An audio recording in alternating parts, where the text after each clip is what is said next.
কলকাতার অন্যতম জনপ্রিয় বারোয়ারি পুজো বেলেঘাটা ৩৩-এর পল্লী। এবছর তারা দুর্গোৎসবে বেছে নিয়েছে এক ব্যতিক্রমী থিম, ৩-৩ শর্ত ৩। এই থিমের মূল ভাবনা মানব জীবনের অস্তিত্ব টিকিয়ে রাখার জন্য যে ৩টি মৌলিক উপাদান অপরিহার্য, অন্ন, বস্ত্র এবং বাসস্থান, সেই বাস্তবতাকেই শিল্পসম্মতভাবে প্রকাশ করেছে এই মণ্ডপ।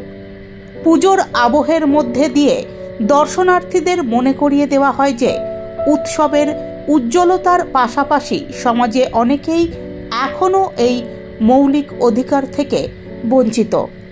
ষষ্ঠীর দিন বিকেল 4টে নাগাদ সেই চিত্রই তুলে ধরা হলো আপনাদের সামনে। এখানে মণ্ডপ সজ্জায় গ্রামীণ ও শহুরে জীবনের সংমিশ্রণ দেখা গেছে। বেলেঘাটা ৩৩-এর পল্লীর এবছরের থিম দর্শকদের শুধু শিল্পকলা উপভোগের সুযোগই দেবে না, পাশাপাশি চিন্তার খোরাকও যোগাবে। উৎসবের আনন্দে মেতে ওঠা মানুষকে স্মরণ করিয়ে দেবে সমাজের প্রতিটি মানুষের জন্য মৌলিক প্রয়োজনীয়তা নিশ্চিত করা কতটা জরুরি।